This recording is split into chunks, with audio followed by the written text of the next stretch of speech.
All right then, we are going to begin this meeting of the Historic Resources Board on April 7th, 2015. So please join me in the Pledge of Allegiance. I pledge allegiance to the flag of the United States of America and to the republic for which it stands, one nation, under God, indivisible, with liberty and justice for all. Can we have roll call, please?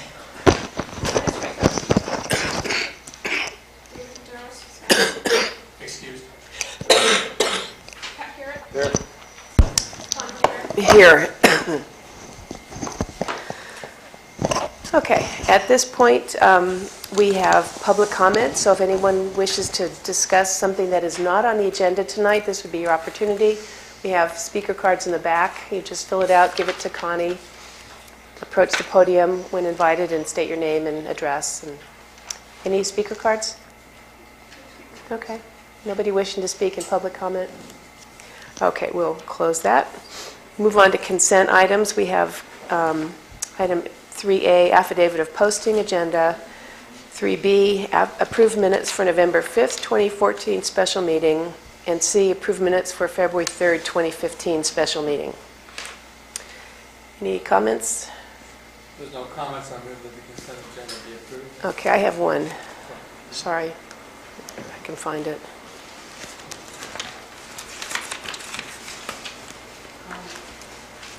Yeah.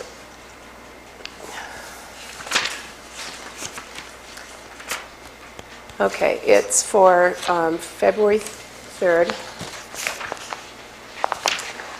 Item 5A. Board Member Gallardi thanked the Mission Village Voice, not the San Juan Voice.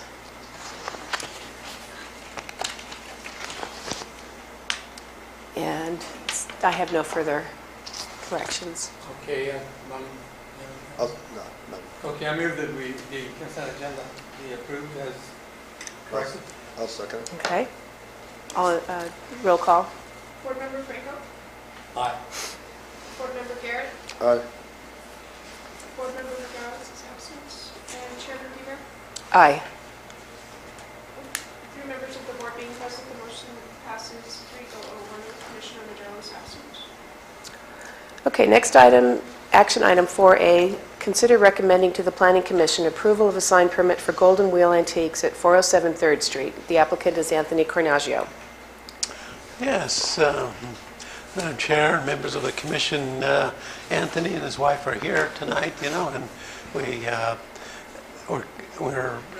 trying to resolve this issue here. And I talked with Anthony a number of times, and he's aware of the concern that the Commission had about the sign went out without coming to the proper permit. And he apologizes that because obviously he'd been around for a long time, and he didn't aware that he thought he was just going to replace an old sign that was taken down a couple of years ago. And so he's here tonight, and he's asking that you would consider his application, and he's willing to pay the necessary fees and the penalties that go with it. And he hopes that you could look at it from the standpoint that eventually that sign is going to be tarnished and subdued in the brightness, and will not be so apparent as time goes on. So, Okay.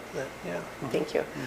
At this point, we could either invite the Cornaggios to come up and make any comments.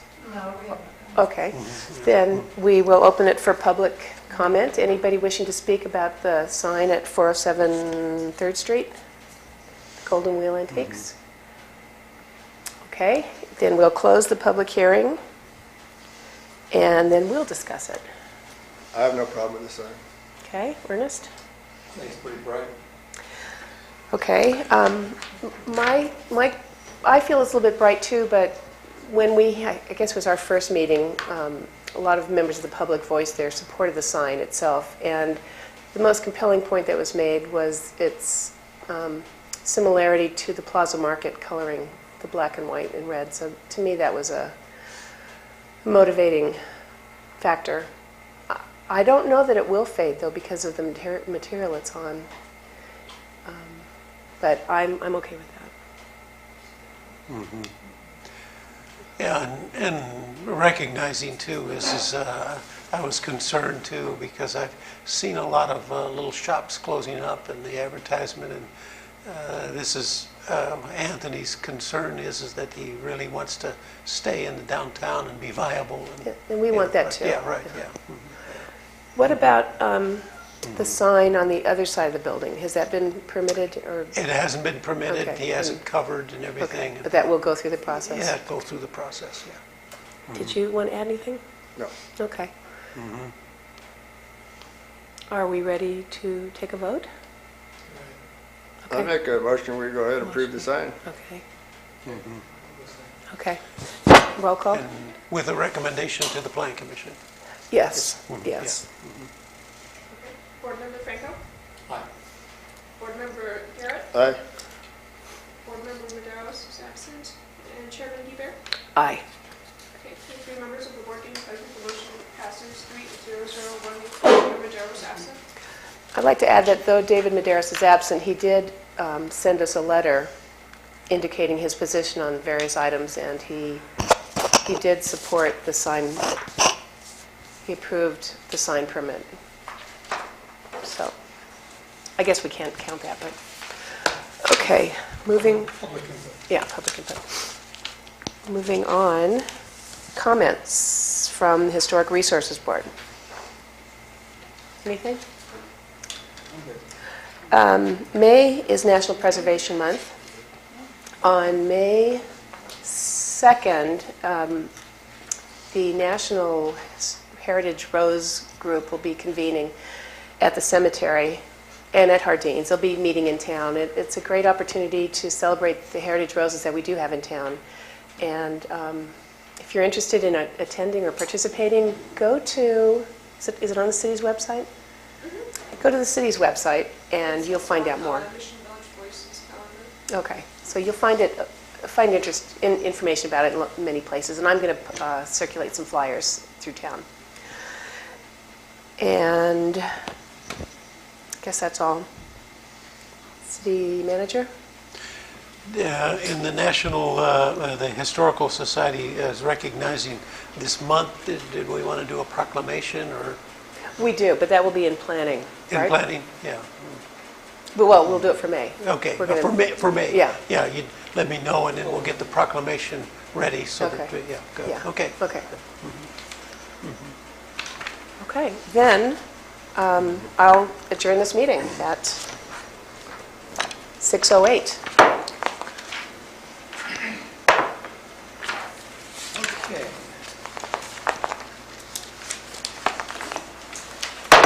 Now we're opening the meeting of the regular meeting of the Planning Commission. Today's date, April 7th, 2015. I'll call to order with a roll call, please. Okay. Ernest Franco? Here. David Maderos is absent.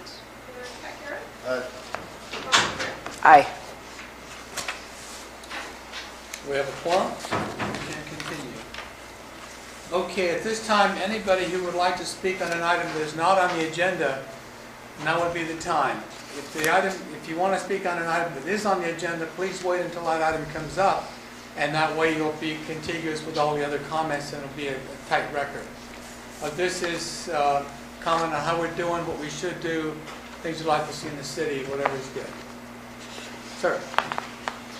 Yeah, just a real quick invite, kind of off Planning Commission topic, but just want to remind everybody that we have a neighborhood watch meeting every second Thursday of the month. So we do have a neighborhood watch meeting on this coming Thursday, 6 o'clock in Chambers. So I'd like to invite the three of you and anybody else who'd like to come to the neighborhood watch meeting. Thank you. Thank you. Are there any other comments? Okay. Now we have the informal project review, at which time a potential future project applicant can come up and get some free feedback on a project. You know, if it's 10 stories tall, we can laugh first and politely say, come back with a redesigned set of plans. But at least nobody's going to come in with something that they see a lot of opposition to. Are there any schedules? No. No schedule. Okay. Next one, we have the consent agenda. We have the approval of the affidavit of posting agenda, approval of minutes of February 3rd, 2015, approval of minutes for November 5, 2014. Okay, I have a couple of items. Okay. Starting with 4B. That should read, approve it, oh, well, it's first, page 1, 4B. Item B, approve affidavit of posting and mailing public hearing notices. Item 8A,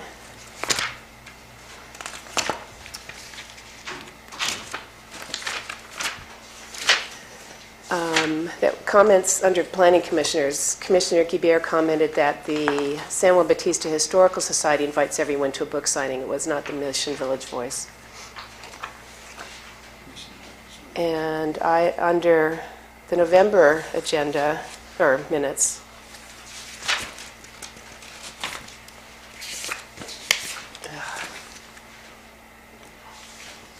okay, again, item 4B should be public hearing. That's all. 4B. Okay, any other comments, commissioners? Okay, entertain a motion for action on the consent agenda. I move that we approve the minutes as corrected, The entire consent? of the whole consent item, items A, B, and C. That's correct, okay. I'll second it. Okay. Roll call. Commissioner Guibert? Aye. Commissioner Garrett? Commissioner Maderos is absent. With three members of the commission being present, the motion passes 3001 with Commissioner Maderos absent. We now have public hearing items. The first one is consider a conditional use permit for Hacienda del Leal. It's a continued item. Is the applicant here? Or representative? Representative. Okay. Staff, can you tell us where we are on this? Yeah, we were going to ask that this be continued. We're still researching the legal status of whether the use permit is still valid since the restaurant was never initiated. And so we're going through that process now. Matt's done a lot of research on it.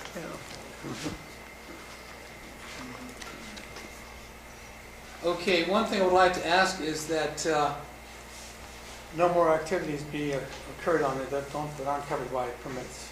No more public assemblies. No Yeah, more right, public yeah, assemblies. Right, yeah. Yeah. Because that is what is triggering the intensification of land use, Yes. among other things, but definitely that.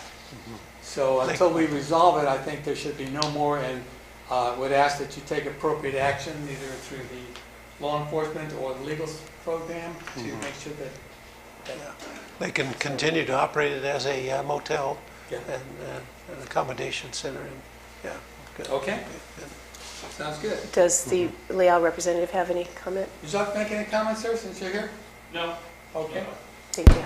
So are we also acknowledging the ABC permits and stuff as far as alcohol and everything? Just no assembly, right? Well, if he doesn't have a liquor license for the site, he can't serve booze either, liquor. Okay, because that was pending the city approving the use, which hasn't happened yet, That so. doesn't happen. Okay. Yeah. Until we resolve the status of the use permit. I just want them to know what's allowed and what's not Yeah. currently. Yeah. And that's a big one, because I mean, on the website, it states stuff about wine and everything, so, And that's, again, that's another intensification. yeah. So, again, it's, I know the events have been held on there in the public interest, but you can't do it illegally. So we'll put a freeze on everything in terms of public assembly. Okay, the next item, under action item 6A, consider request for a sign permit for the Golden Wheel Antiques at 407 3rd Street. The applicant is Tony Carnaggia. Staff, where are we on this? Yes, we have a recommendation from the Historical Resources Board. Again, the applicant understands that the permit process is the most valid portion to make the sign ordinance meaningful, and without it, there would be no control. So he recognizes that. He was unaware that the time period to where the sign would lose its permit status, and that's why he took down the old one and then had his daughter-in-law paint the new one and then install it. So it was a misunderstanding, yeah. So that includes the one going to be later on the other side of the building? That's a new application. That's everything. Yeah. Okay, well, I move that the planning commission approve the request for a sign permit. I'll second that. And that would be a resolution of the Planning Commission of the City of San Juan Bautista approving the sign permit for HRD sign permit 215-201 for the Golden Wheel Antique at 401 7th Street. Is it 401 or 407? Oh, excuse me, 407. 407. Okay. Excuse me. What is HRD? The HRB is a historical resource district, you know.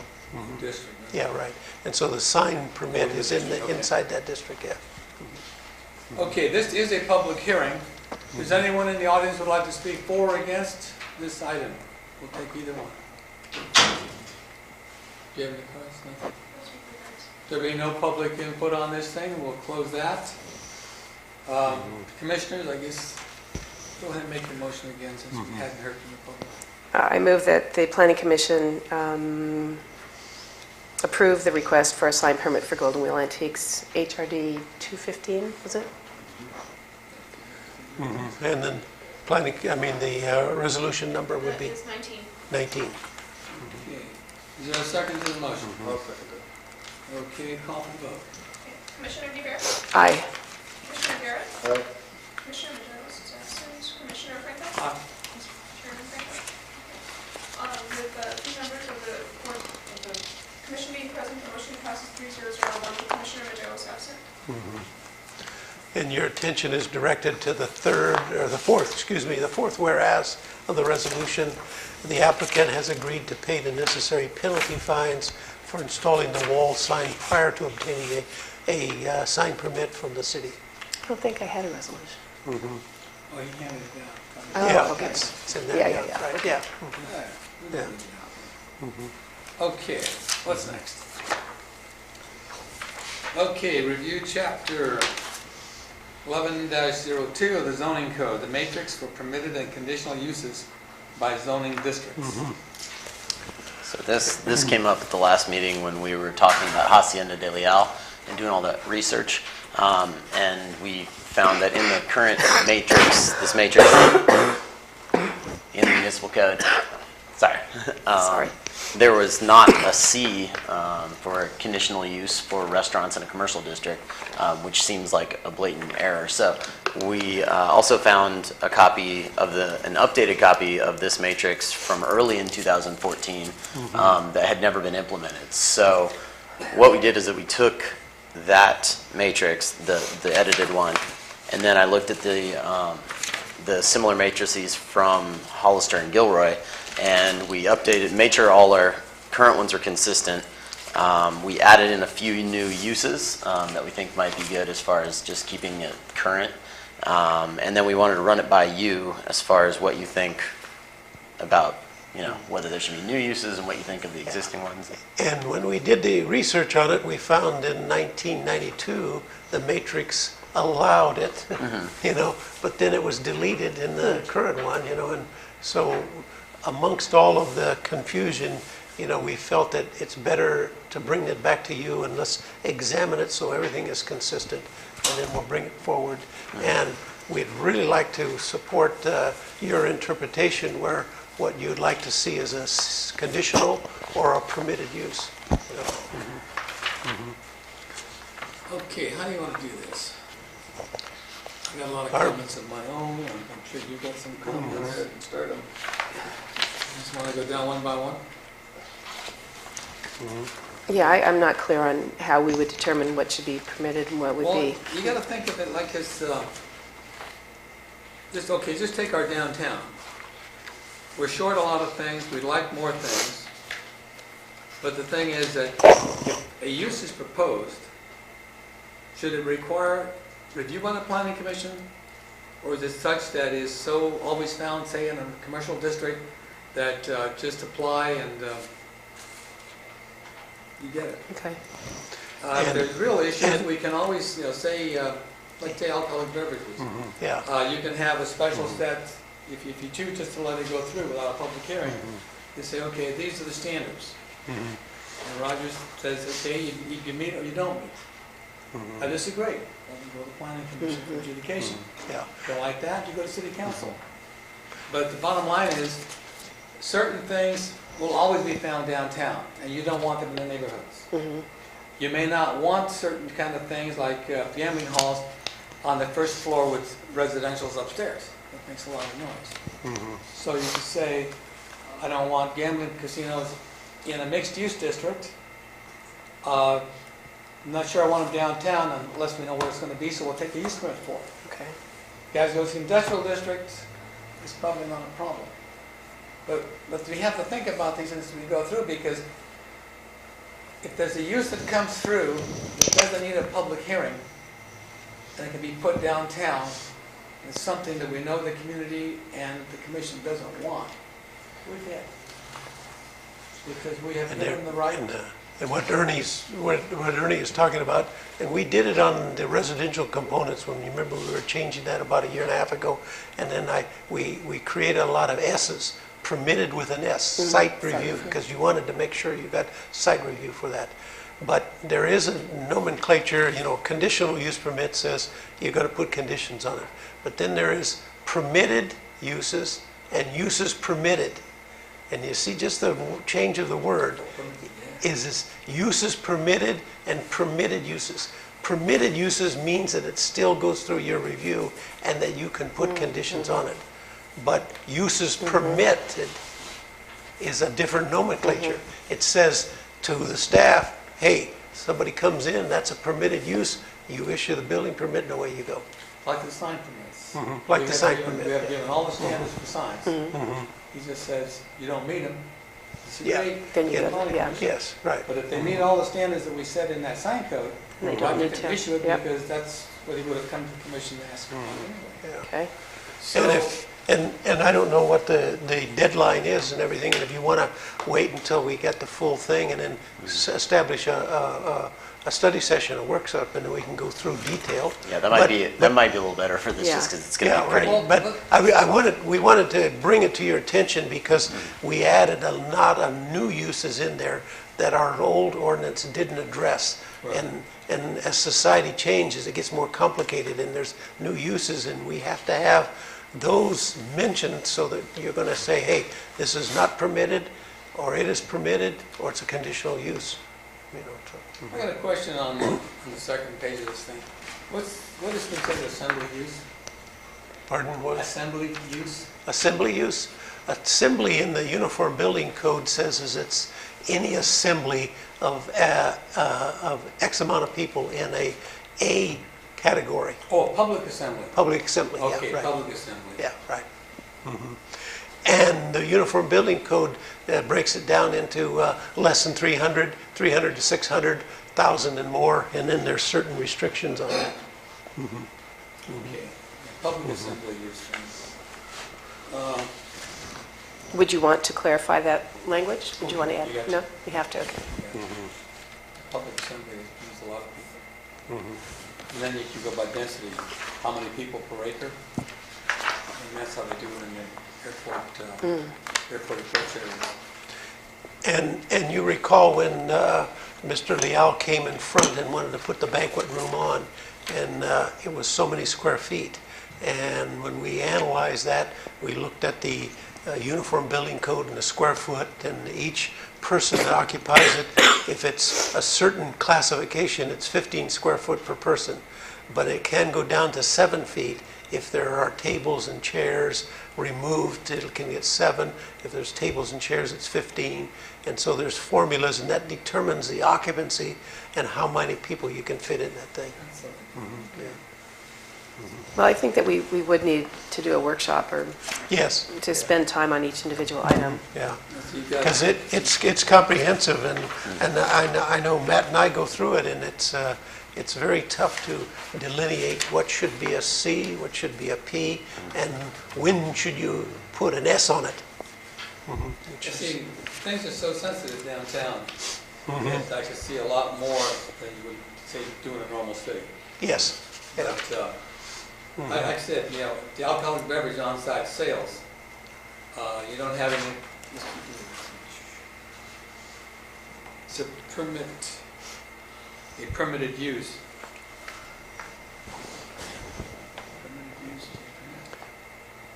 I'd want to review alcoholic beverages. Yes.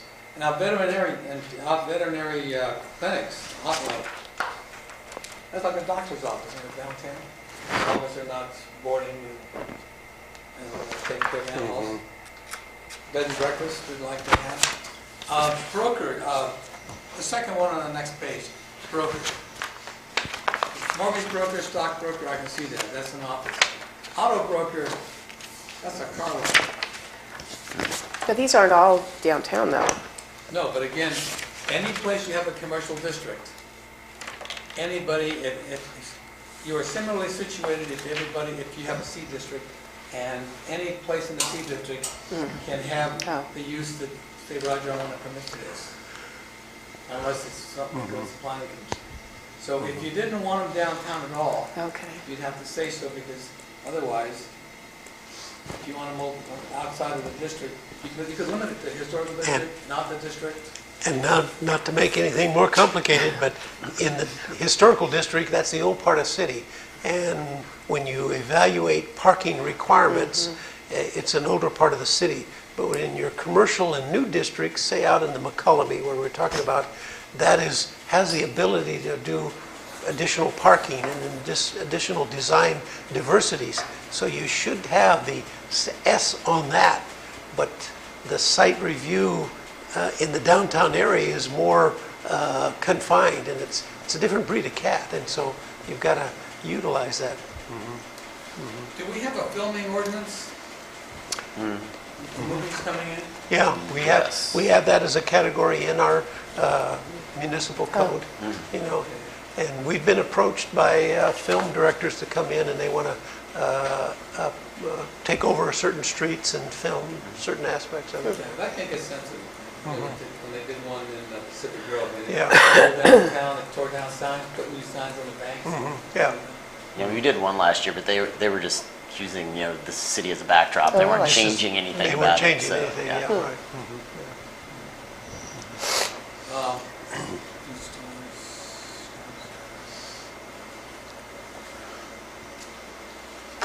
I just want to comment on some of the ones that just stuck out to me. Yeah, medical clinics and laboratory. I think if you said medical and dental offices, labs, and clinics, you'd probably cover it all.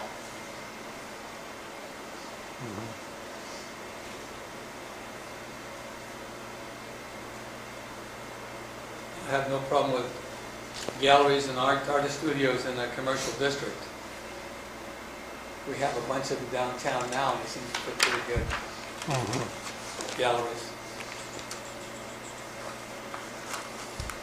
Outdoor dining, does this include sidewalks? That's tourism.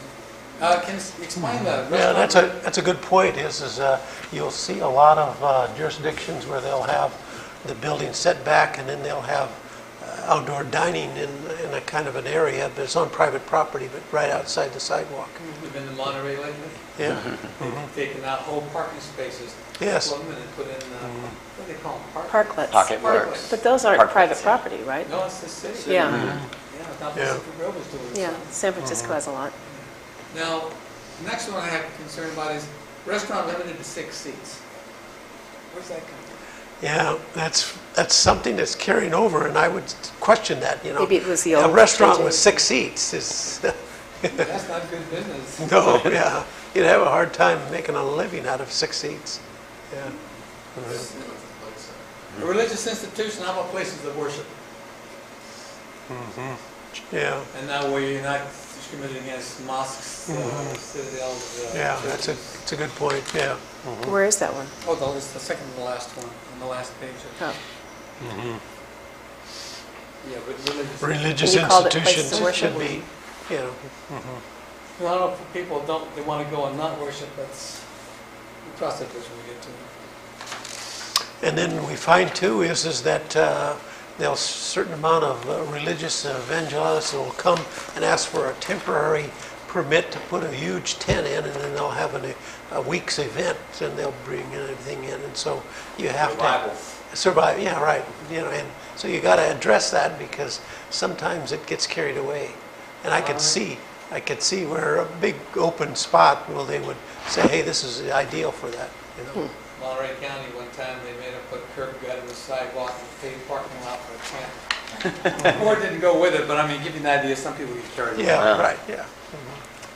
Oh, recycling. Drop off and collection? Yeah, we should differentiate that as recycling drop-off versus recycling. No, drop off and collection. Yeah.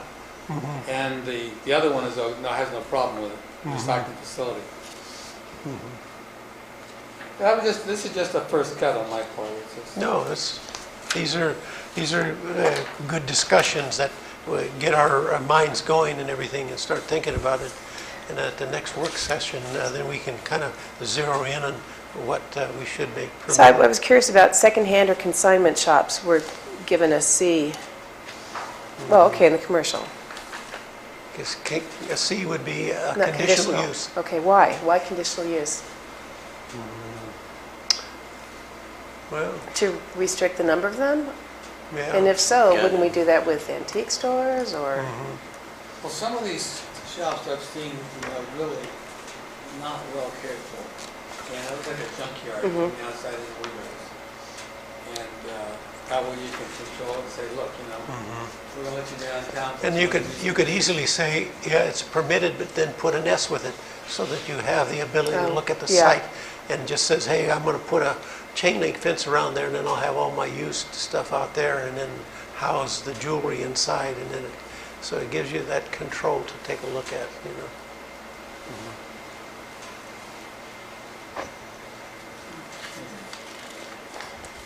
Mr. Garrett, anything you want to Come say? out. Anything stick out? Not yet. Okay, why don't we do that then? Set up we'll talk about it instead of a workshop farther Yeah. down. And I'd recommend that it would be after the 21st. Bob Munn, the mayor, will be appointing the new replacement for Georgiana, and then maybe we'll have a full seat, and in that way the new member could participate. Good way to start your career. Yeah, right. Good way to start. So Yeah. he'll be appointing at the next city council meeting? Yes. But then the person won't take office until our next meeting, or? Yeah, they'll the appoint him May. there, and then they'll appoint him that night, and then they could Start at the attend. May meeting, okay. Yeah. Time to swim in. Get ready to fly. And- Okay. Consider a resolution honoring Georgiana Galarte as planning commissioner since 2009. Commissioner, former commissioner, would you step up to the plate, please? I think, I've been in this a long time, and good people come and go, and you just hope that the world's a better place, when they do check out. And in most cases, it is. And in your case, it was special. You brought an institutional memory with you that really made a difference, because you're talking to people like me who just came into town, and you're talking to people who've been here for a longer time, but you had that constant stability of knowing what was happening. So it wasn't a directive to do this or do that, but it gave us a better picture. And when we went to the general plan and said, look, this is what we want to do, we had your institutional memory to be able to make that decision on how to maintain the San Juan Bautista that we want. So we have put together a resolution, and how do you do? Did you have a pack? Read it to him? Go over and shake her hand. Wait, unplug.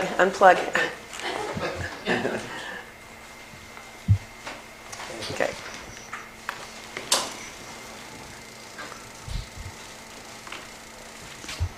Okay. I didn't memorize it, so I'm going to have to say it. Don't have to be embarrassed, okay? I'm not embarrassed. This is a resolution of the planning commission of the City of San Juan Bautista, the State of California, recognizing the service of Commissioner Georgiana Gularte. Whereas the planning commissions were established to prepare and monitor the plans for the orderly growth of local communities while maintaining and recognizing their historical aspects, their culture, and uniqueness. And whereas on February 16, 2009, the City Council appointed Georgiana Gularte to serve on the commission. And whereas being a long-term resident of the city, Mrs. Gularte brought a special sensitivity for the city's future and its historical heritage in her role as a commissioner. And whereas during her tenure, she provided great insight to such projects as the Sign Code Revision, the 2035 General Plan Update, the Rancho Vista Subdivision, the Mission Village Apartment, the Brewery Project, the Arco Service Station Project, while always expressing concern for adequate landscaping. And whereas Commissioner Gularte submitted her resignation from the Commission effective February 9, 2015. Now therefore be it resolved, the San Juan Bautista Planning Commission, A, recognizes Commissioner Gularte's dedicated service to the Commission during her tenure. B, declares that the city's future is on a better track, in part because of her involvement with the Commission. And C, wishes her well and will continue to look for her in the back row of the council chambers, especially when the source of legal regulation. Passed and adopted at a regular meeting of the San Juan Bautista Planning Commission on the 7th day of April 2015. And I want to thank you again. Real good.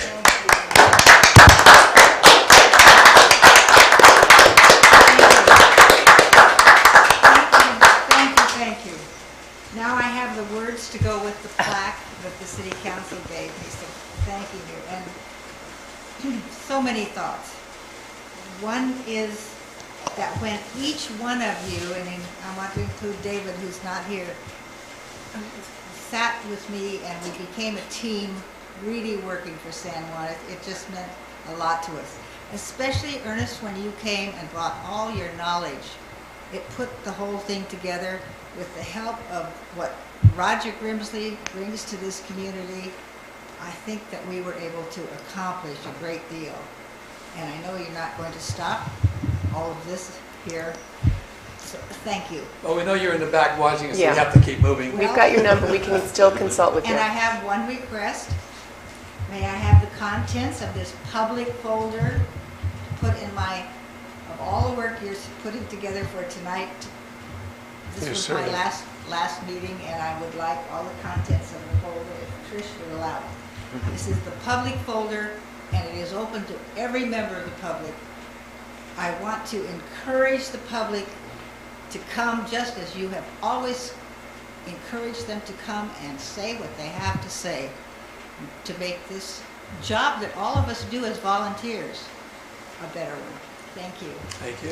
Thank you, Georgiana. Ernest mentioned the 9 years you've officially devoted to the city, but you've been involved with the city for 50 or more years in so many capacities with so many organizations. So you really had a wide gamut of special interest and knowledge. And thank you for that. You're really a great role model. We don't see a lot of people like you today. So thank you. Now, so as long as we're on the subject, you know, the council is going to appoint a replacement supposedly at this next meeting.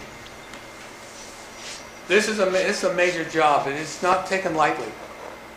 Everybody here, you have to read that packet, and not just read it, but you have to start making decisions, start thinking about the background, and being able to work with a team. If you know of anybody that you feel should be on the commission, encourage them to apply. This gives the council a broader base of folks to choose from so that they get the best qualified person up here.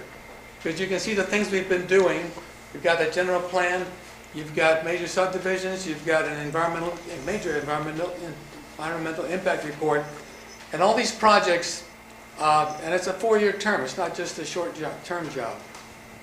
But if you know of any people who you think would do a good job, encourage them to apply.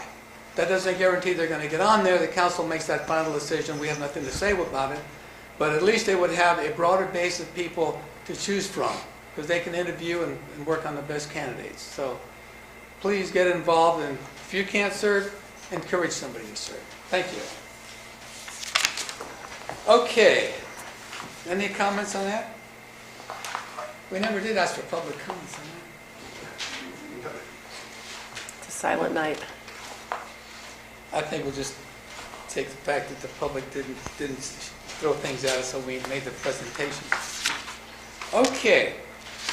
Did you actually vote on it to pass that resolution? So, do we have, You read it, but I don't think anyone ever... consider resolution? I'll tell you what, let me just make the adjustment in the minutes. Okay. We presented a resolution. Yeah, we'll take a vote on it. Sorry, Juliana. Okay, I'll send somebody else to come out and pick it up. okay, Commissioner DeBeer, Aye. Commissioner Barrett, Aye. Commissioner Maderos is absent, and Chairman Franco. Aye, aye. With 3 members of the commission being present, the motion passes 3-0-1 with Commissioner Maderos absent. He would have approved it wholeheartedly, though. Okay, now we're going to get into general planning commission work. Discussion items of planning items. The first one, the general plan and EIR update. We'll get Matt Rohrbach to tell us where we are and what's happening with that. Well, as you know, we held the last meeting a month ago, and then collected and summarized all the comments, forwarded those on to the Cal Poly folks, and then the Strategic Plan Committee at our last meeting wanted to take a look at all the comment summary as well. So I sent it to John Freeman, and he distributed it to everyone, and we're going to discuss all those comments a week from tonight. And the other thing that they're working on, that the Strategic Plan Committee is working on, is the mission statement. So there's a whole vision mission statement subcommittee that's existed for the entire time of the process. And they finished the vision statement a long time ago, but they want a comprehensive mission statement to go with it as well, which I'm looking at it from the outside and thinking it was probably the last big component that will be added to this general plan. Chris Martirana, one of our city council members, presented to the Strategic Plan Committee that they have done a lot of really good background work on that, and we should, well, I don't know the progress yet because I'll hear it a week from tonight, but I think they're getting pretty close to having a good mission statement to include. As far as the EIR, the Environmental Impact Report for the general plan is going, I just got the rough draft 2 weeks ago.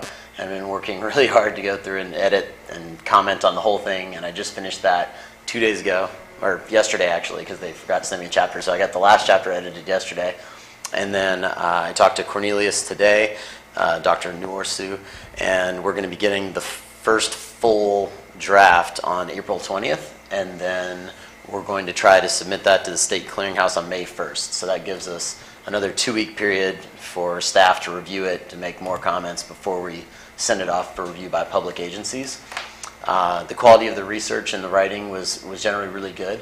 I had to fact check a few things, which isn't uncommon. And then formatting-wise, they knew that I'm going to be leaving this position, so they sent it to me a little early, so it wasn't really formatted yet. And so I gave them a whole couple-page thing on formatting and what the city expects, and we're using the general plan, the draft general plan, as a guideline for formatting. So I think I'm expecting really good things when we get it on the 20th. So. With good alignment. Okay, thank you. Now we have a minimum lot size for residential districts discussion. Okay, yeah. It's kind of a follow-up to our last meeting where we had talked about the proverbial postage stamp minimum parcel size of 7,000 or 6,000 that exists in a lot of jurisdictions, and I wanted to start to think about, is it desirable to have a variety of lot sizes that you can encourage, and that will really manifest itself into more affordable units. I've prepared a little handout, and I want you guys to take a look at that. Typically, a 7,000 square foot lot, is a wide lot, about 66 square feet, 106 feet long. And what I'm recommending in this first drawing here is that on a 7,000 square foot lot, the side yard setbacks right now are 5 feet. You should increase those to 6 foot, 20 feet rear, and a 20 foot in the front, and the garage 25, and that's consistent with your current code, okay? as you turn the page and you say, well, what about a 6,000 square foot lot? Well, that's a 60 by 100 and everything, and so then I dropped it down to a 5-foot setback on each side, 20 in the back, 20 in the front, and a 25 for the garage. And that's consistent, and you can see in my analysis the footprint and the building envelope, and at my last meeting I was talking about site coverage versus building coverage. Building coverage is always 40%, but site coverage should be not to exceed 50%. And in this analysis of the 6,000 square foot, you can see that the building will probably take approximately a floor area of about 2,200 square feet, typically 4-bedroom, and a garage of about 440. So it'll have a lot coverage of about 44.7%. That would be probably consistently the maximum that you could get on a 6,000, you know. So what if you have a lot that's 200 feet deep, like up on 7th Street? Are you going to be allowed to build 2 houses on that? One behind the other? Well, that goes back to the subdivision ordinance where we have flag lots. And flag lots are allowable, but they have to come to you and go They through. would have to get them. There, right, yeah, right.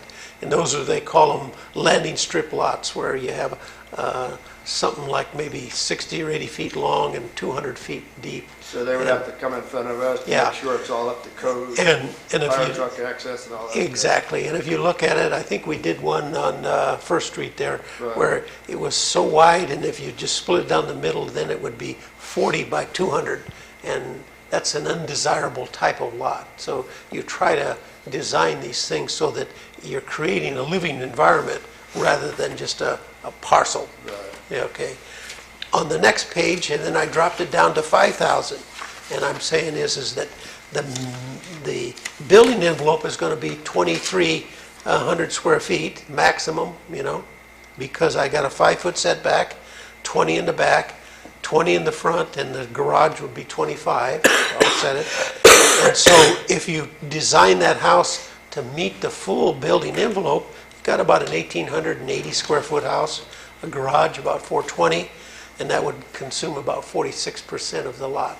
You know, that would be the max for a thing. But the key to it is that now you're getting down to an 1,800 square foot house, and that could be a 3-bedroom, still desirable, still marketable. Is that 25-foot setback in the front from the curb or from the sidewalk? From the property line, From the property line? from the property line, yeah. And on the sides, what is a 0 lot line? The 0 lot line is that where you can build your wall right to the property line, but when you do that, that wall has to be a fire-rated wall, according to the Uniform Building Code. And you'll see that a lot in condominiums where they'll do a 0 line setback, and then there'll be a firewall. It'll be a block wall or a double sheetrock on each side, and then the other side will be a 5-foot setback. That's like the houses behind Yeah. Where, Locker. Exactly, Locker. exactly, yeah. Yeah. Then I took, and I stepped further, and I went down to 4,000, but it didn't work out. And so I jumped it back to 4,500 square foot. Now here is a 4,500. In Hollister, they allow this, and they're smaller units. It's about a 47 square foot, 47 width, and a 95 depth. And that's about 4,500 square feet. The building envelope would be only about 2,140 square feet. 20 in the front, 5 on the set, 20 in the garage, 25 in the front, but then I put 15 in the back, okay? So that gives it a little bit more bigger envelope where you could put about a 1,700 square foot house there. A garage, again, 420, and that would be about a 47. And again, it meets that descriptive judgment that we were talking about, less than 50%. Now, the nice part about a smaller lot is you get a smaller home. The lot is going to sell for cheaper. Indirectly, it's going to be a more affordable unit. It's not going to sell for the $650,000 range. It'll sell into the $300,000 range. But like these lots of 4,500 square feet, you're not gonna allow them to build two-story houses on these, are you? Exactly. Now, that's another part of the equation, is that, a person could get a 4,000 square foot lot, 4,500, and he says, hey, I want to put a monster home in there. Willow Glen went through that problem 4 or 5 years ago, and they had to ban it because they were Because the just little building houses those that- monster homes. We put down there at the end of 4th Street, they're turning out to be nice little homes. On Monterey, on Fourth? Yeah, end of 4th, Into Fourth, yeah. you know, where we split the lot. Yeah, Right yeah, there. yeah. Those are nice. Yeah. Yeah. So if you can keep them on smaller lots, single square, and make sure that the square footage is down into that range of 15 to 1,600 square foot, you can still get a 3-bedroom unit in there, and it's more affordable. And I think that's what I'm really trying to manifest is that I see the cost of housing go up so great, And that becomes affordable housing, really. and then it's unaffordable. The only way to do this would be to have, right now we have a residential district, and it's our district, and it's 7,000. Right. But you could have R17, R16, R15, and that way, when that house is bought, the zoning is the 5 is 5,000, 6 6,000, 7 Yeah. 7,000. And And that way, because you don't want to have a bunch of big houses and have a little tiny one in the middle. Because you have neighborhoods that are historically Right. established. But as new stuff comes up, or if somebody wants to break something up, you could use that new form of zoning. Yeah. And you're correct, is that we analyzed the old part of San Juan, and there's a lot of 4,500 to 4,900 square foot lots in the old part of town. But then everything new has got to be 7,000, Now, I've designed a lot of subdivision in my careers, and I didn't like to create lots all standard widths. And you'll see big developers now, they all want a punch stamp because they have 4 or 5 plans and they just flip them. And all my subdivisions, I varied the lots. Some of them were 70 feet wide, some of them were 62 feet wide, and I wanted to create diversity, and that was what I took myself as pride. This is, the more diversity you have, then the more types of homes you're going to get in there. That's about variety. That's what makes it unique neighborhoods. Yeah. Right, because now we got, like, I got a couple lots down on 5th Street there, that the lots are 7,000 square feet. Well, all that behind the house is just wasted space. Wasted space. You could grow gardens, nobody grows gardens anymore. But you could put another little granny club in there, if you get to the back of it. Down on 7th Street, there's 150 deep. Yeah. See, I'm 178 feet deep. Yeah, and we've looked around the town and 60-foot wide yeah, lots. and we've looked around the town and there's a couple big lots that are 10,000 square feet, Right. and it's zoned R1, and here they're going to put a big house in there, and there's so much open space, and it's fine, hey, if that's what you want, but somebody's going to buy that thing and build a big house, and then it's going to sell for $600,000 or $700,000, and Well, this is a good idea, really. yeah. See, I lived in Pacific Grove, and I had 2 lots, 60 by 60 total. 30 by 60 foot lot. There were 10 lots originally, and then when they 10th went over, they started selling them. But 2 lots constituted 60 by 60. Yeah. They had a lot of 450 square foot houses.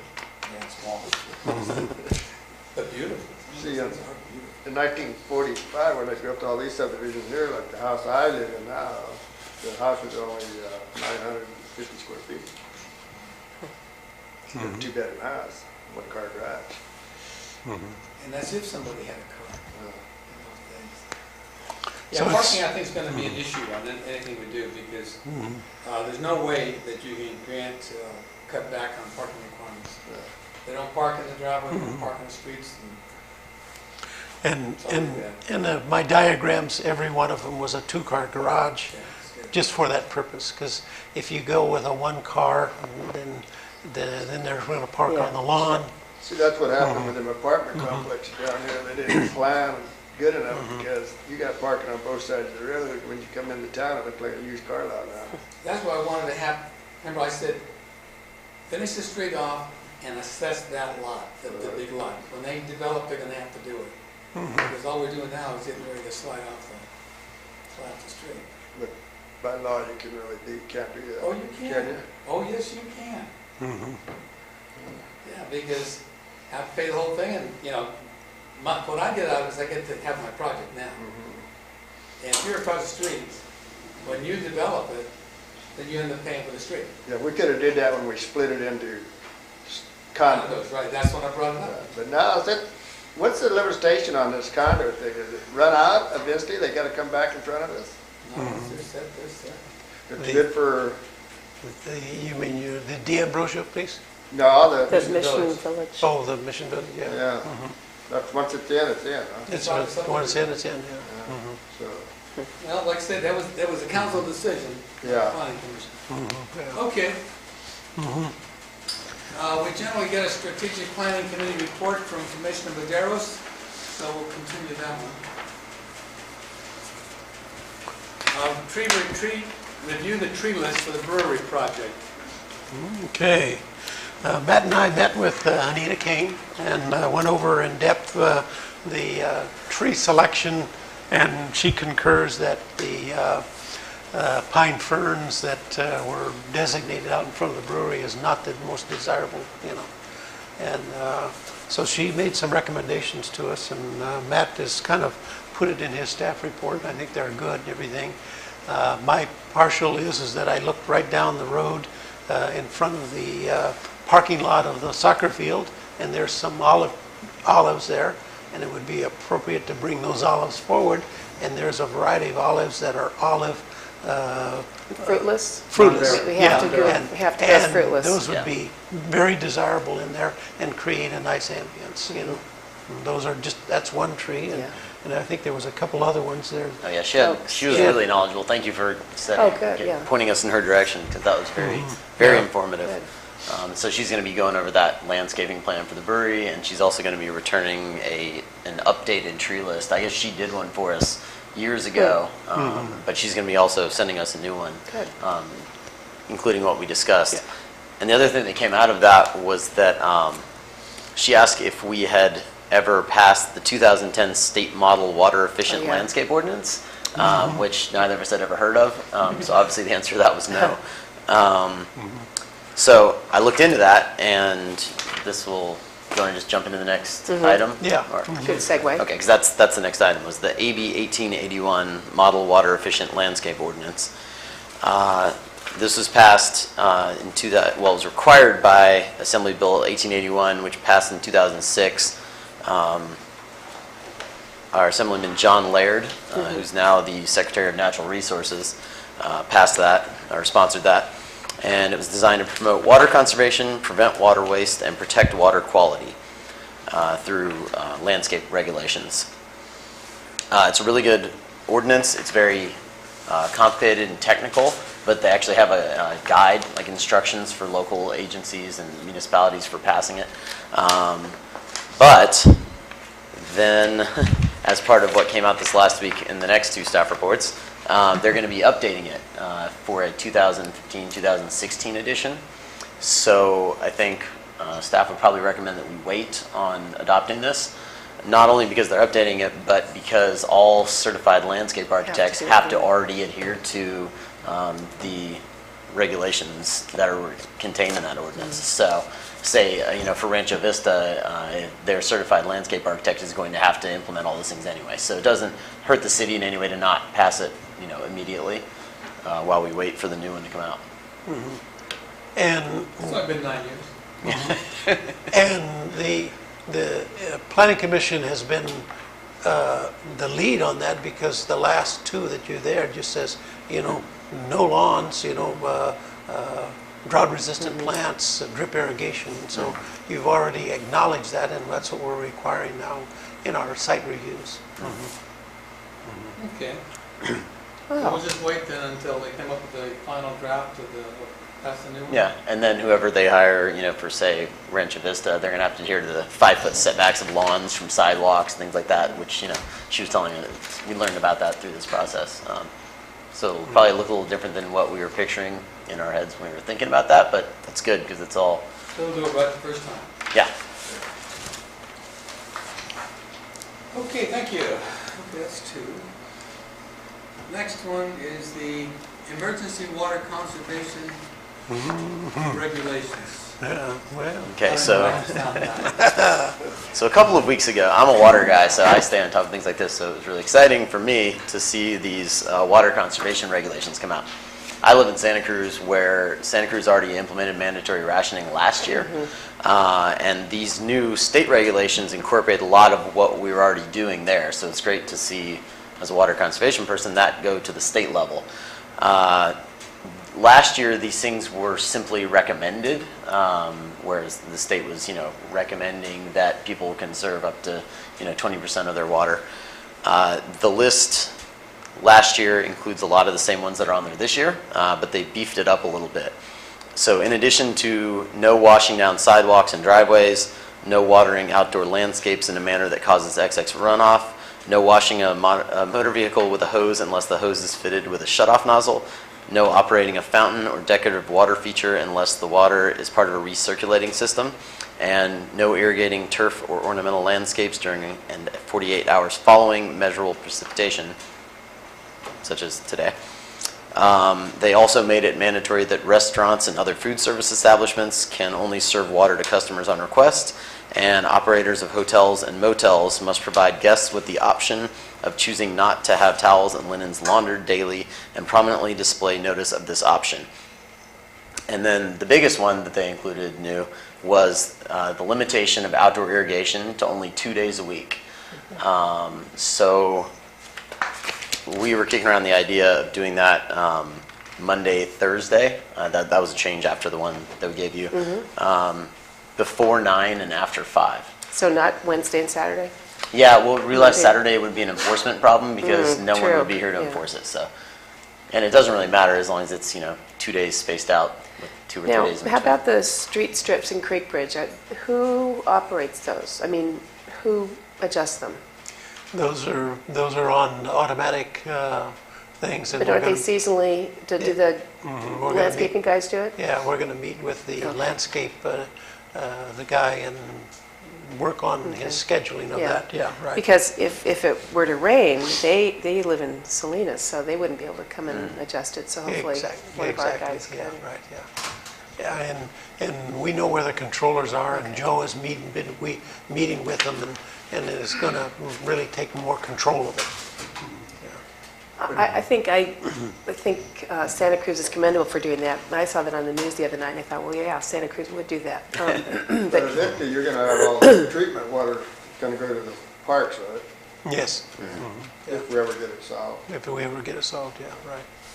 I think if we do, if this does happen, and we all know that Monday and Thursday are our days, I think neighbors have to be kind of vigilant about, well, I don't know about vigilant, but, when we walk every morning, there's a spot in town that often has their sprinklers going, daily or during the rain. And draining down the gutter, and Yeah, that's what. and one of my walking friends has actually gone up to them in a very kind and threatening manner and talked to them, and they rent the place and they have no controls over the landscaping. It's the homeowner, so it's always complicated. Well, and because enforcement of everything in this town's an issue, Santa Cruz and Soco Creek have both hired people to be water enforcement guys. They go drive around, they talk to people, they issue citations. That's not going to happen here. So you're right, this is going to have to be a community effort, and we would encourage people to, it's not ratting people out, it's just, it's actually going to be saving them money because they're going to be using a lot less water, and, a lot of times people don't know if it's running into the street because you don't pay attention. It all depends on how you present it. Yeah. Right. And I've been working on notices for that as well, so. Yeah, and I've met with my public works, and we're going to have to be policemen in this thing, and we're really going to be asking the community to help us, and that's the key to it, because we won't be able to do it ourselves. When you cut back 25%, you're gonna cut back 25% on your income from the water. Yeah. I've already been wrestling with the budget and cutting down all of the fat and the capital improvements that we want to do, and stuff like that. We just put them on hold until we get over this hump. So this from the Water Resources Control Board was that, like I said, a couple weeks ago, and it technically wouldn't have applied necessarily to us because we're such a small water provider, But we were considering doing it anyway because, all of our water supplies come from groundwater. We've had issues, of overdrafting and everything. So, it's just a good thing to do. But then this last week, Governor Brown, which you probably heard in the news, issued Executive Order B2915, which is our next staff report. So, Go ahead. so organized. B2915 from April 1st was definitely not an April Fool's joke. It basically said that it declared a state of emergency and that we need to achieve a 25% reduction in urban water consumption in 2015. So this expanded upon what the Water Resources Control Board had already told us and made it so that it does apply to small water providers as well as larger urban providers. I'm not going to go through all of it because it's a really long executive order, but it implements a lot of water-saving ideas and restrictions. The Cash for Grass program that's been very successful elsewhere is going to be implemented at the state level with the goal of collectively replacing 50 million square feet of lawns and ornamental turf with drought-tolerant landscapes. Places like Las Vegas and Santa Cruz have been really successful with this. So it'll be exciting to see how they do that at state level. Appliance rebate programs, which a lot of those things are offered currently through the Water Resource Association of San Benito County, who we contract with. So anyway, it's extending a lot of these things that vigilant water providers have already been doing, but making them apply to everyone, as well as increasing enforcement against water waste. And what they did with that was authorize fines of up to $500 for individuals who waste water, by those means that we just listed in the last section. $1 per day. Yeah, per day, sorry. And then there's fines of up to $10,000 a day against water providers who allow those things to happen and who don't reduce usage by 25%. So The citizen has to work with the city, because otherwise the city gets zapped, and that comes out of the general fund. right. They're also saying if it gets any worse, they're gonna stop all subdivisions from being built too. That's not a bad idea. Well, there's already a regulation on the books at the state level that subdivisions over 500 units have to show and demonstrate where that water is going to come from sustainably into the future. But they should probably take that and do it for all subdivisions. Wouldn't be a bad idea.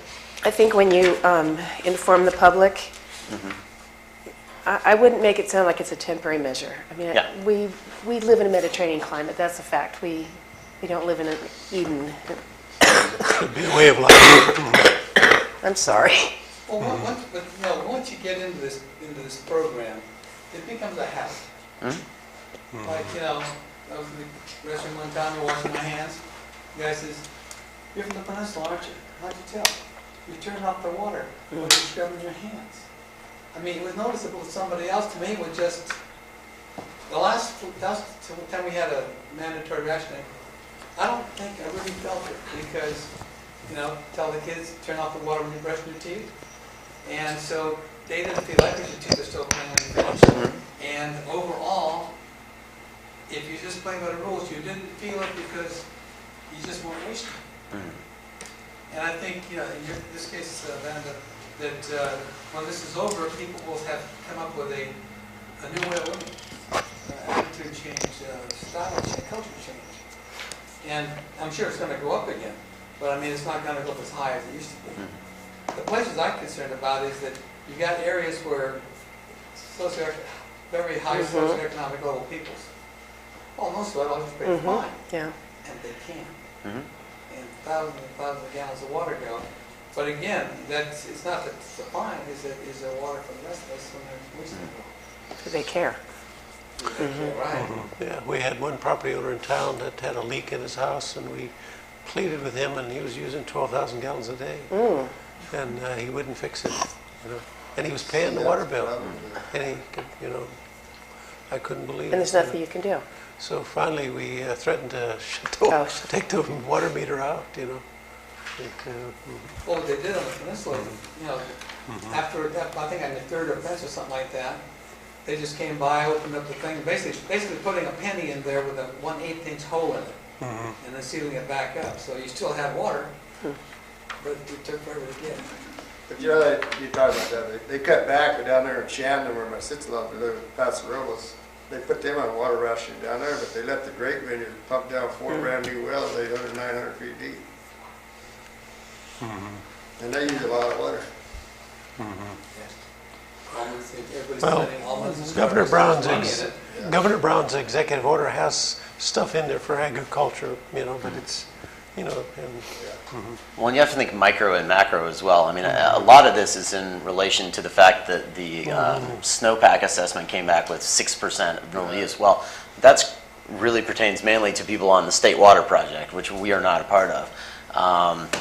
So, you know, when you see these things on Facebook saying, just don't eat beef because beef tastes 2,500 gallons per pound. Well, that's great, but that makes no difference as far as our groundwater supply here because we're not connected to that, or Santa Cruz or anywhere else.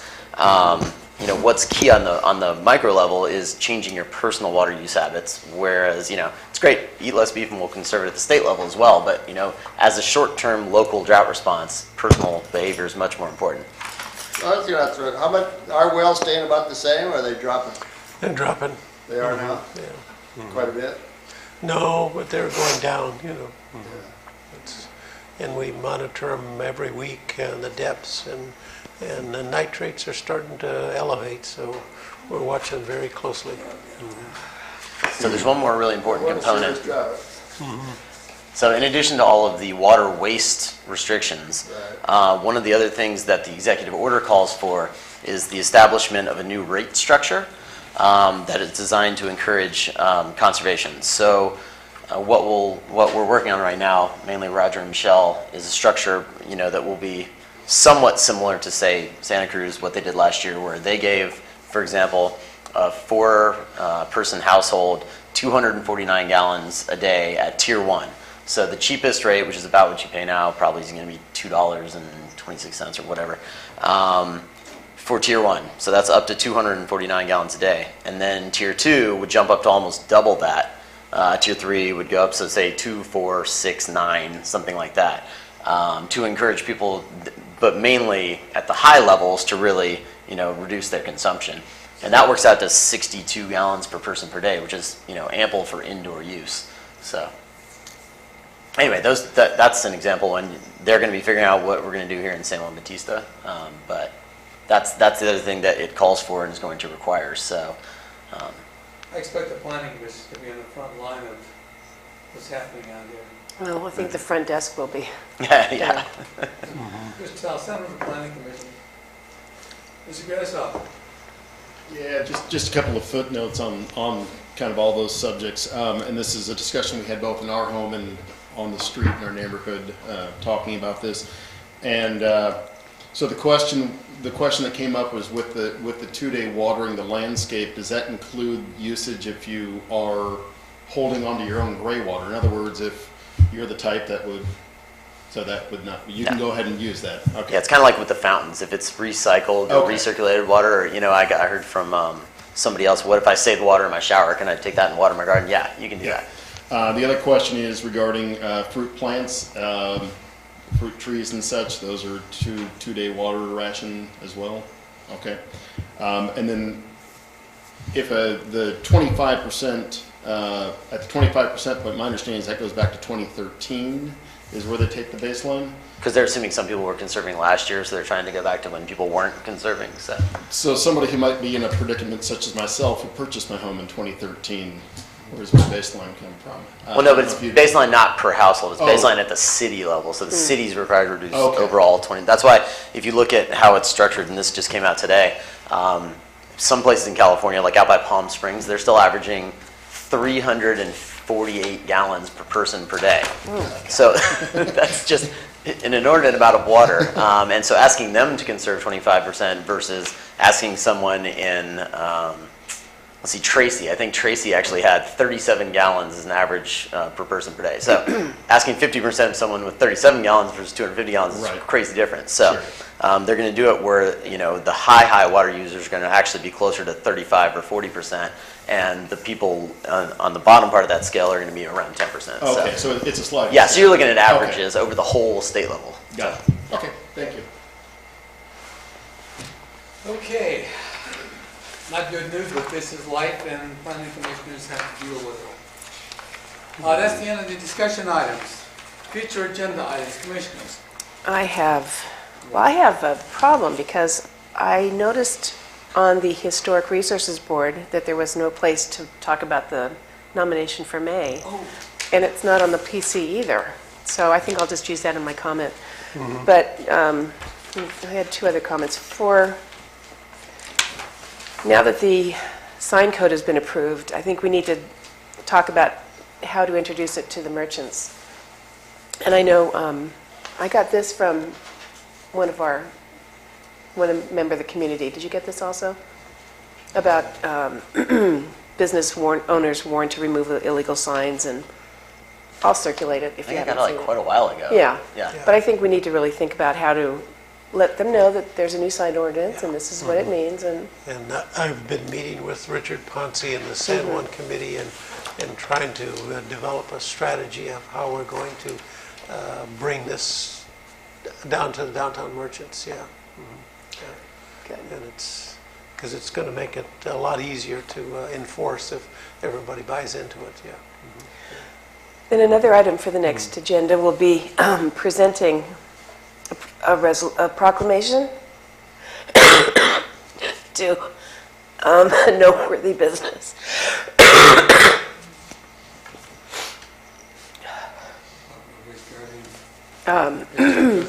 Yeah. Good, okay. yeah, I have no problem with that. The committee gave me a preliminary, and we have two situations here. We started with the historical or the commercial area of town. We wanted to show support for the business people, get them to be seen more. Free publicity never hurt. And by encouraging them to do things and recognizing them, that kept our historic preservation program going. There's also an effort of people in the residential areas to do similar stuff on historical houses, older houses, and beefing them up. This is mutually exclusive of the commercial area. They're two different things. And I have no problem recognizing historical houses or improvements to historical houses, but I don't want that to cloud the efforts we're making for the commercial district. So I think we would have a discussion about, say, creating a residential historic preservation proclamation. Yeah. It wouldn't be for this year, it'd be for next year, but at least we'll get that on the books, start advertising it so people who want to do something fancy on their houses will let us know, and then make them eligible for it. So can I mention who we talked about? Sure. What year are you talking about? Well, we're going to make a presentation in May already for the commercial one. But we did have some comments made about why not residentials. Yeah. So we might do that next year So in May. Okay. we can't start it now because we haven't promulgated it, let people know what's happening. But over the years, hey, this is coming up. Maybe somebody's going to do some repainting. I think there's one in Hollister. They did 7 different colors on all the gingerbread. Beautiful job. And something like that. I mean, it improves the neighborhood, and people want to come and see it. See the rest of San Juan at the same time. Well, Georgiana and I were on the committee to select a business, and actually former planning commissioner Goulardi and Holmes suggested the Hardines portion of the La Calavera, the building on, is it Polk? The theater? The theater. They've recently done a new roof, and they've done a wonderful paint scheme. They've got 4 different colors. It's very lively. I think it really energizes the downtown, and I think we want to honor that and recognize their efforts for that. It's not necessarily about the business, it's just the color scheme they selected and what it does to the downtown. So I thank Georgiana and Donna for that suggestion. Gonna fix this up one building at a time. Okay, anything you'd like to have brought up? Nope. Any other Commissioner Gray? No, that's it. Okay. Oh, okay. We're not on comments yet, though. No. Okay. Okay, now we go to comments. Commissioners? No comment. Yeah. I have a comment. I would like to thank Matt and say goodbye. Thank you so much for your being here. I think it was a great segue coming from Cal Poly and the group working on the general plan, and you've done a really good job, and I think we'll all miss you. Thanks. We will miss you. And I'd like to reiterate that, I'm going to really miss him. Matt come to us, he's got a tremendous depth of Yeah. water, and it really helps me out, and he's got a great sense of direction, in city planning. I think it was an asset to have him on Yeah, it board. definitely was. I'm still going to use him as a consultant here, and I'm not going to let him get too far away. I'm not going too far, so sorry. Now, as I said with commissioners, people come through, and they leave their marks. And I think you're one of those people. I think, we're better off than we were before because you came through with a whole set of skills that helped Roger and it helped the commission, and basically it helped the city. So I wish you well in your future career, and I'm jealous I didn't get a water commission. Yeah. Yeah, wonderful to follow, to be able to do the work that you love, and I'm sure you'll do it well. Well, and as I told Georgiana, Vanda, when you emailed me about that, was that, I signed on here originally as a contract planner to see the general plan through, to completion, and then to work on the pellet plant, the grant application for that. And, at this point, we're almost all the way through the EIR process for the general plan, and I'm going to keep seeing that through even though I'm leaving. And then the CDBG grant, we ended up not being eligible for. So the two main goals that I set out to accomplish, I feel like I've gotten there. And then, along the way, I've just accumulated an amazing amount of experiences with you guys here. For such a small town, there's so many things going on. So I feel like it's been a great opportunity for me, and you guys have been so, passionate and knowledgeable and involved in the community, whereas, I think a lot of other municipalities aren't probably that way. So thank you for, giving me those experiences. Good If you fit. need a reference, let us know. Thanks. I also wanted to, and I hope this doesn't put the person on the spot, but acknowledge an unfamiliar face to me anyway in the back. Are you with the press? Or I'm sorry? Yes, I am. The freelance or? John Chown, I'm working with some people who are going to reestablish the San Juan Star. Oh, okay. Great. Thank you for being here.